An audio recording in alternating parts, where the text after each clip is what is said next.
So, welcome everybody. We have just a couple housekeeping items before we kick this off. First one being that we are recording this webinar, so everyone who's registered is going to receive a copy of it afterwards. And then we will have a little time at the end for questions. So what you can do is feel free to submit any questions that you have through the chat functionality, and we'll try to get to a couple of them at the end. And with that, Leslie, you can take over. Welcome, everybody. We're so excited to have a chance to really honor and feature the 4 winners of the Community Choice Awards. They really have shared with us so many inspiring stories of hope and change, and we're so excited to kind of bring that forward in this forum and let all of you hear about those stories and learn more about these organizations.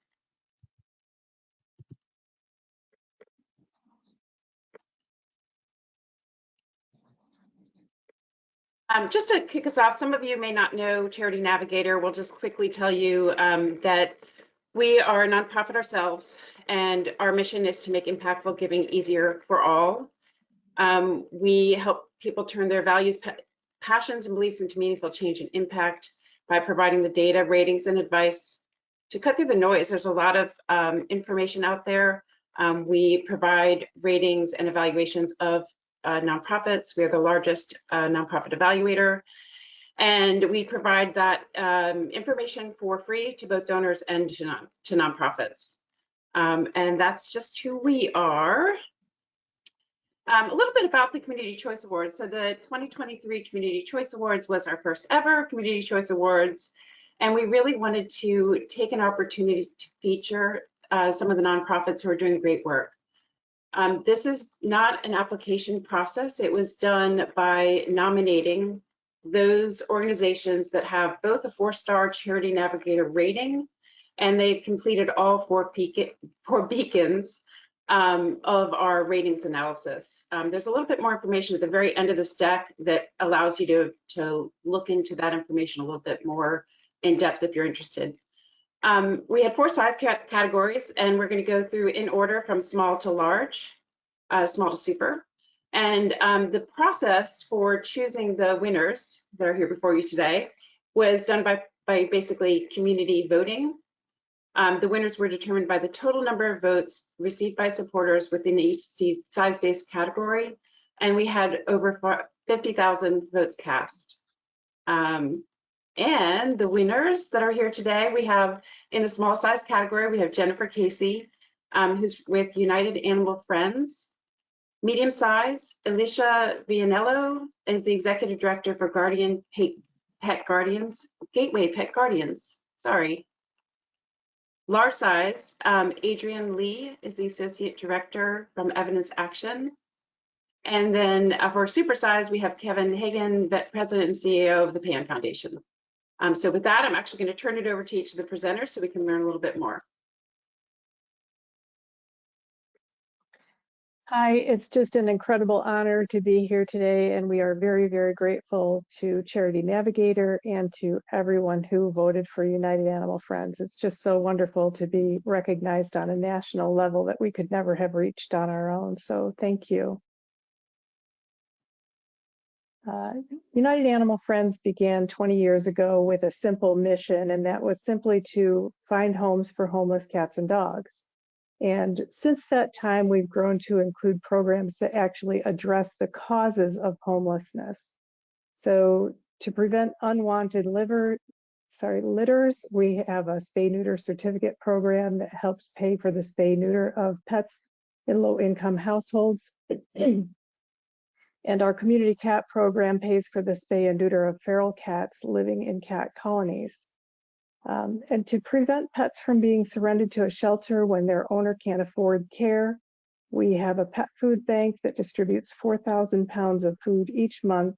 We also have an emergency medical program that helps pay veterinary care for sick or injured pets. This allows pets to stay with their families rather than being listed on Craigslist, given away, or sent to a shelter.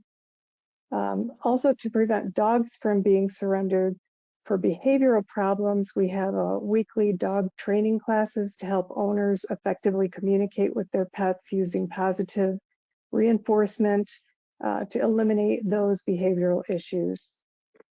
And there are some pets that do need to be rehomed if someone moves, they move into assisted living, something like that. We have a courtesy listing program.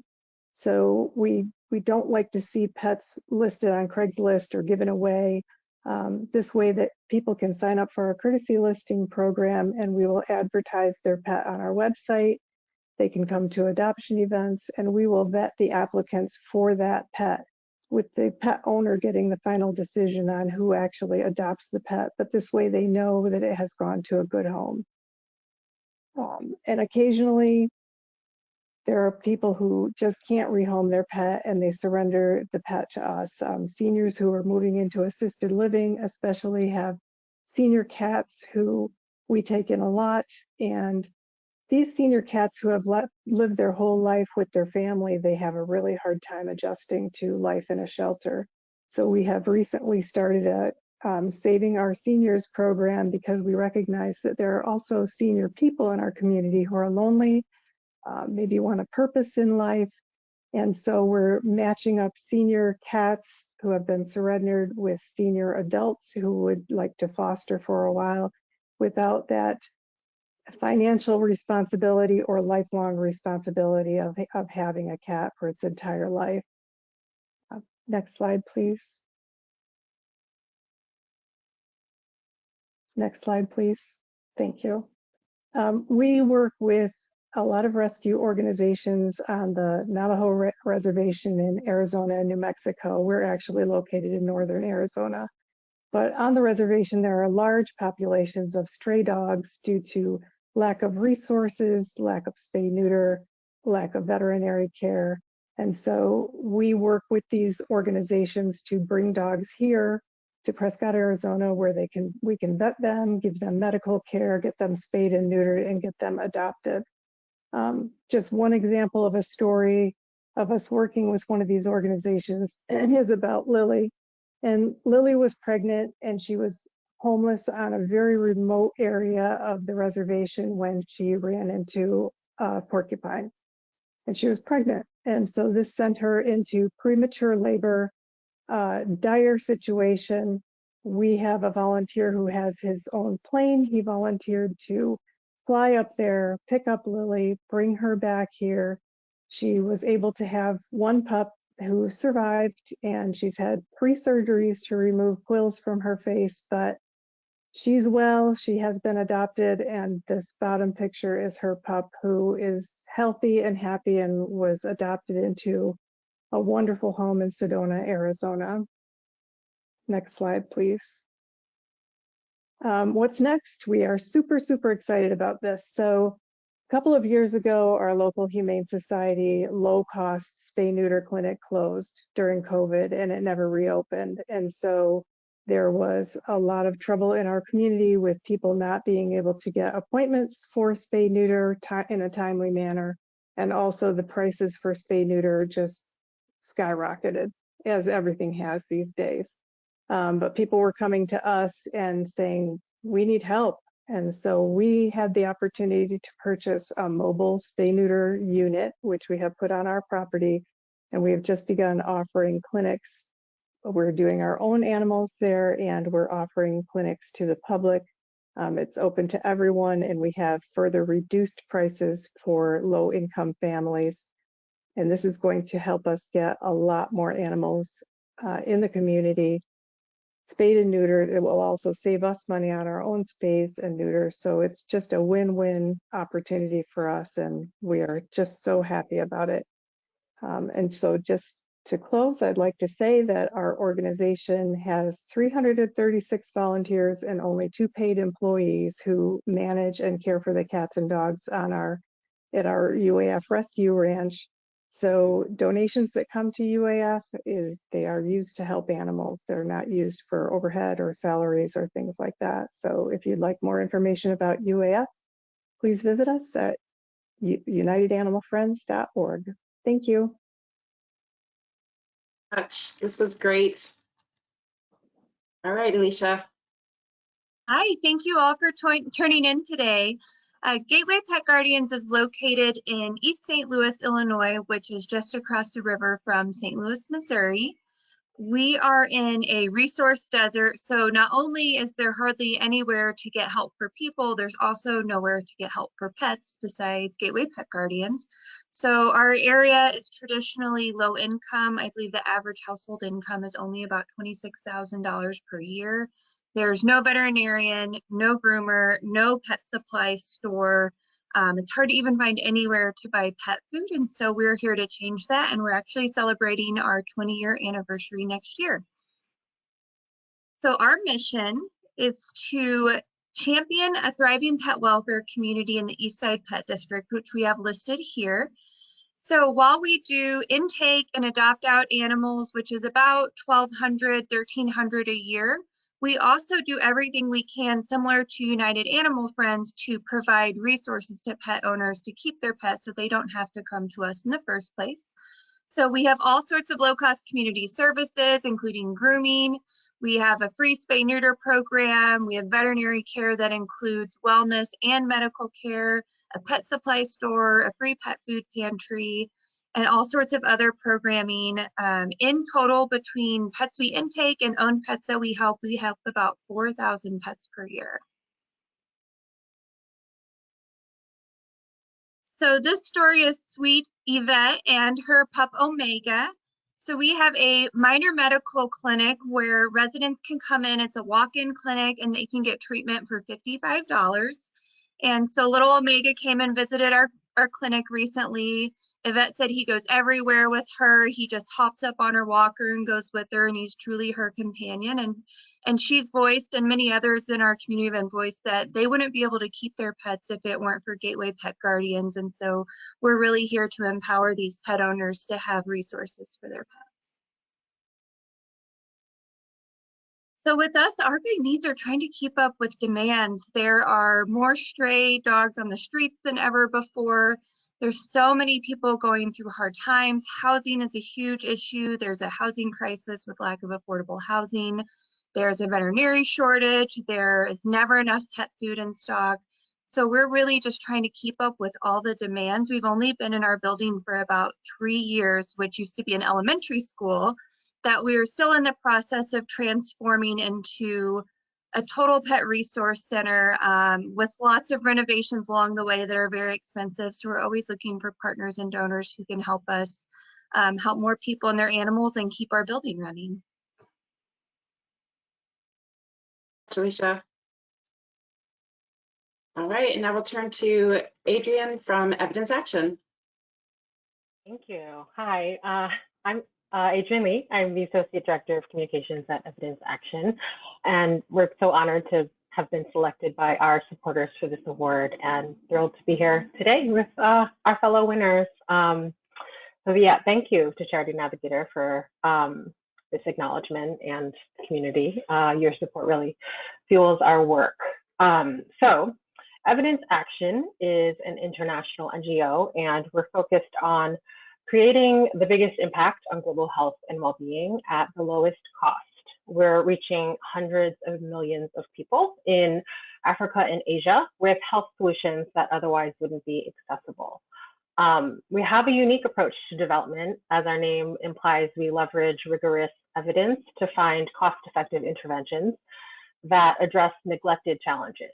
And we test and refine promising solutions and scale the proven interventions as quickly as possible to as many people as we possibly can.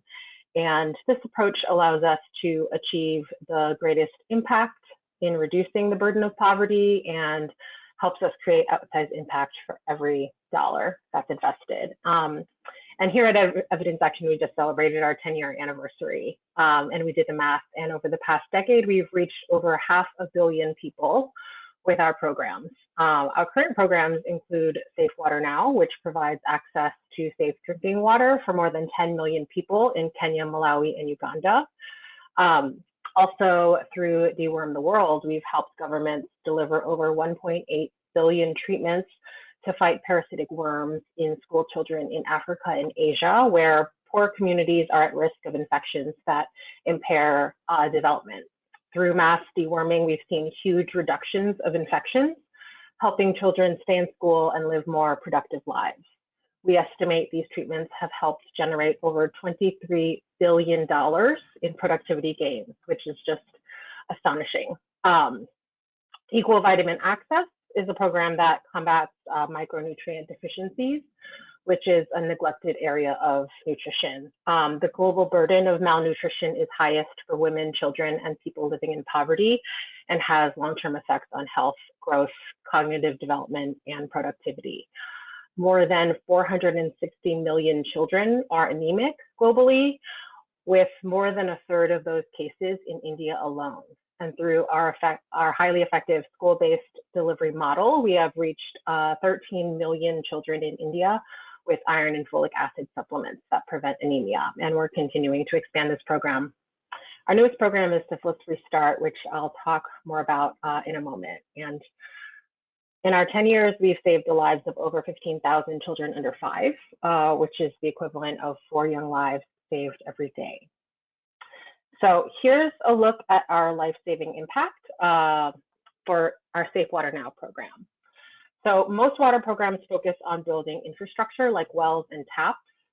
And while access to water is extremely important, access to untreated water is clearly not enough. Contaminated water causes malnutrition and diseases like typhoid, cholera, and hepatitis A. Unsafe water is also the most common cause of diarrhea, which is in turn the second leading cause of death in children under 5 years old. And as climate change continues to impact our planet, deadly waterborne diseases like these are also on the rise. So Evidence Action saw that water quality was being left behind. Our program uses chlorination to treat water to make it actually safe to drink. Evidence shows that water treatment reduces child mortality by an incredible 25%. So it's one of the most cost-effective ways to save lives. And in Malawi, we've been delivering safe water since 2015. Our chlorine dispensers provide communities a free way to treat the water they're already collecting every day. And in the past year, Malawi has dealt with Cyclone Freddy and a cholera outbreak, with considerable challenges of displacement, health burdens, and damage to local infrastructure. So it was especially significant that in 2023, we were able to rapidly expand our footprint to 16,000 dispensers, with 12,000 of those being new dispensers that we installed in a little over a year. Our CEO, Kanika Ball, was recently in Malawi and spoke to the Deputy Minister of Health, Halima Daud. She emphasized that districts where our chlorine dispensers are present saw significant reductions in cholera, which was endemic in many communities in Malawi. She requested even more scale up and sees this program as key to meeting the country's development aspirations. Evidence Action reaches 2.8 million people in Malawi, or 15% of the population. We estimate that our program has so far averted 417,000 diarrhea cases and saved 3,600 lives of children under 5 in the country. Like all our programs, we will work really closely with the government so that we can prioritize sustainability, long-term success, and cost effectiveness. We're able to implement Safe Water Now for less than $1.50 per person per year. Next slide. So finally, one of the newer programs to come out of our accelerator, which is Evidence Action's process for evaluating and testing new evidence-backed interventions, is Syphilis Restart. So 1 million pregnant women have an active syphilis infection. Maternal syphilis is another neglected health area. It causes 200,000 stillbirths and neonatal deaths annually, which is more than the child deaths caused by HIV. Transmission to children results in over 100,000 cases of disability, including blindness, neurological issues, and hearing loss. And yet it's easily treatable with a single penicillin shot that costs less than 50 cents per dose. So the challenge wasn't how to treat syphilis, but knowing who to treat. Evidence Action partners with governments to ensure that pregnant women are screened for syphilis using a low-cost rapid test, akin to the simplicity of a COVID test. Then syphilis-positive women are easily treated as part of their regular prenatal care. We launched this program in Liberia in 2020 and have already made a really significant impact. Syphilis screening coverage has risen from less than 10% when we started to 70% as of June this year. And you can see these numbers. We estimate that 270,000 pregnant women have been screened, 3,500 syphilis positive women have been treated, 1,500 adverse birth outcomes have been prevented, with over 800 lives saved. So after this success in Liberia, we're now launching Syphilis Restart in Zambia and Cameroon. And we're looking for support to expand to other countries where this really simple solution will have a huge impact. So we're looking forward to broadening our reach to give even more mothers and babies a shot at healthy futures. And at the same time, we're still working on identifying and rolling out impactful and underinvested interventions. And we have promising ones in the pipeline that are coming soon. So thanks again for this tremendous honor. A lot more work lies ahead to fight global poverty, but thanks to our supporters, our incredible dedicated staff and partners, we're making really substantial progress in reducing health inequity and improving lives while maximizing value. So we're really thankful for the recognition and support we've received from Charity Navigator and the community, and we hope you'll connect with us. You can find more about our work and the data on our first decade of impact on our website. Thank you. Thank you so much.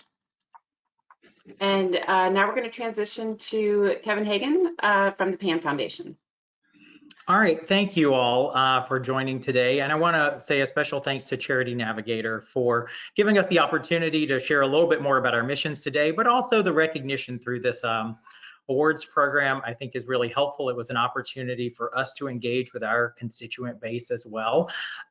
So we thank you for that opportunity, and thank you for all of you who are attending who may have voted for any of us winners. We appreciate that.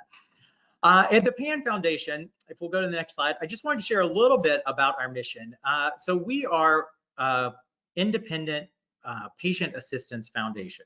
And basically what we do at the PAN Foundation really is support people who need access to life-saving or chronic healthcare services. So we work to help the people who may have these chronic illnesses, life-threatening diseases, as I said, or particularly rare diseases that can't afford those treatments or medications. And we do that through a mechanism of a grant program. And basically the way that we work is a patient can actually call into the PAN Foundation and request financial assistance. And you will see on the slide that since 2004, we've served over 1 million patients and given out around 4 billion plus in actual financial assistance. And we support currently more than 70 disease funds.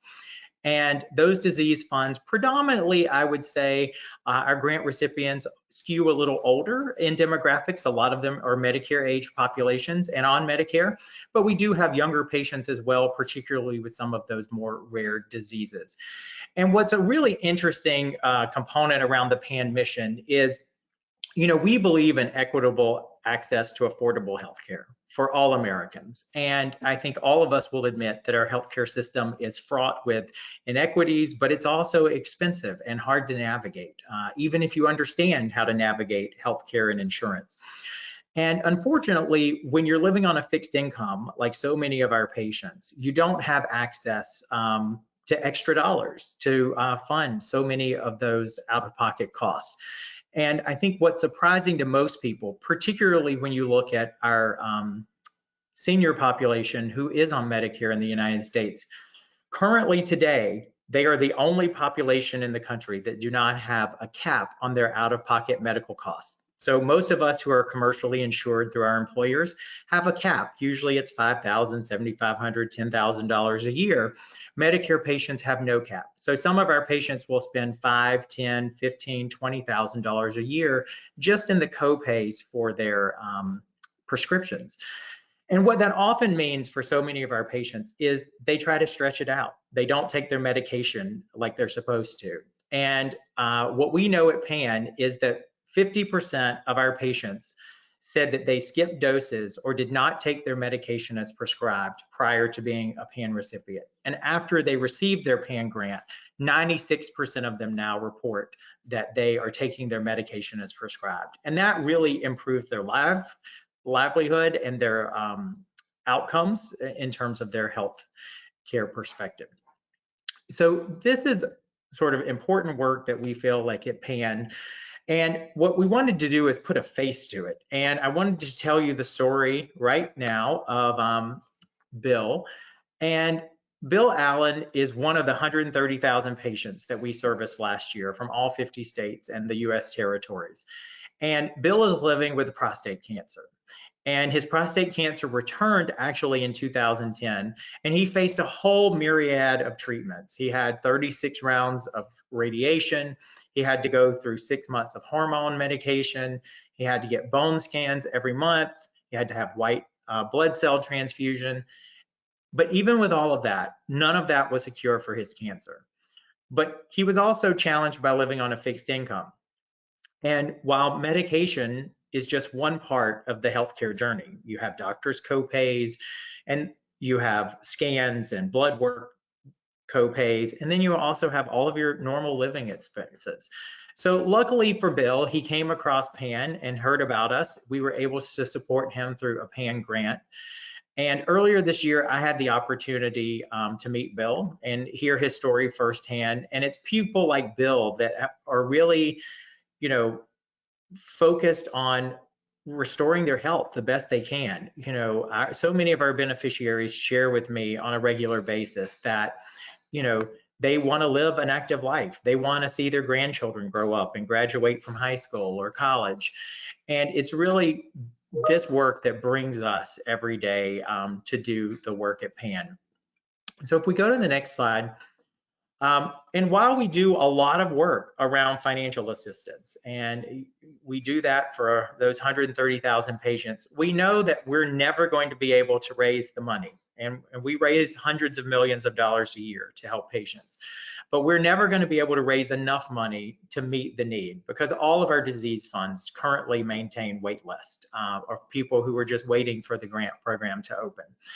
So we also have an extensive advocacy program, and part of that advocacy program is really advocating for changes to healthcare policy in the United States that benefit all Americans to have access to better healthcare. And one of the things we have been really focused on is some of our work was acknowledged and put into law last year with the Inflation Reduction Act and some of the historic changes to the Medicare program. And if there's anyone on here today who's on Medicare, you need to go to this website and learn, because the one thing we're hearing is that most people are not aware of all the substantial changes that are about to hit them starting in January.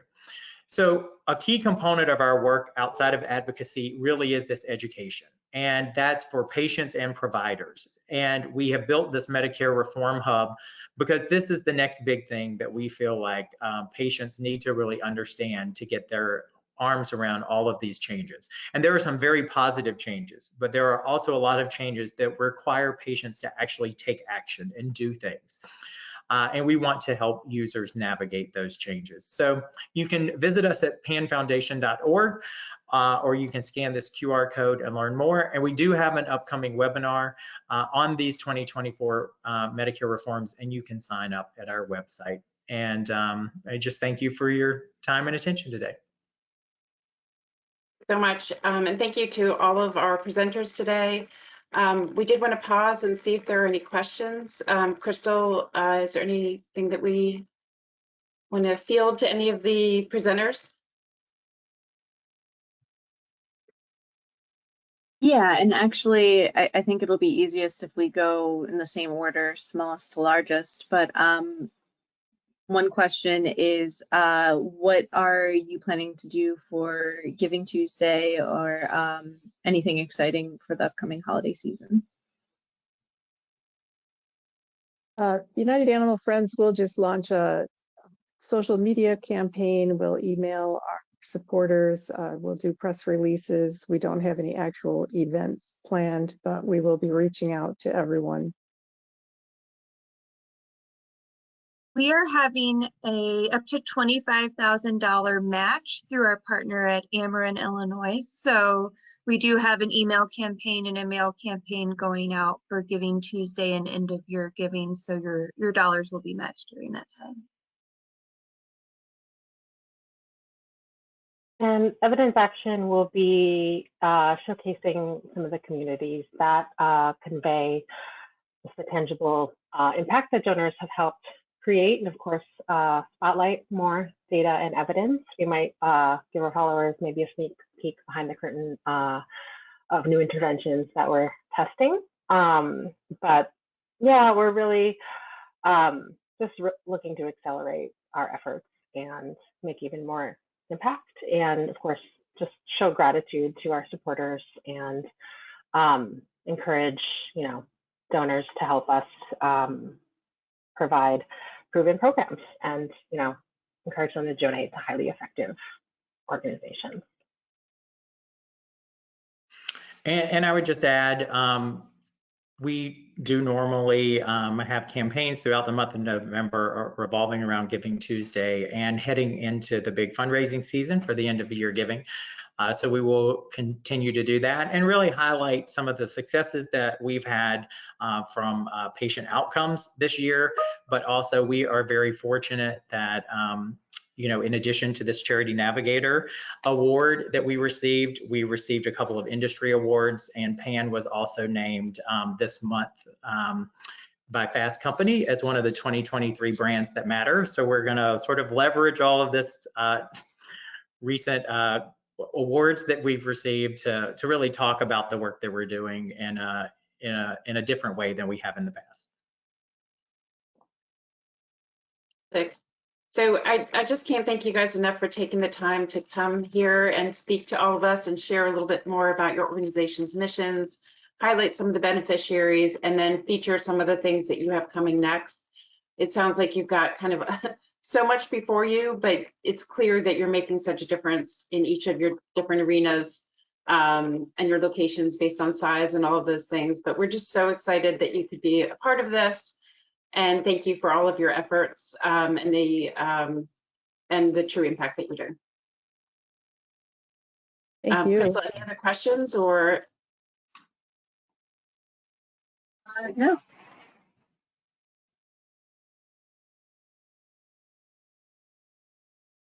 And again, thank everyone for their time for attending.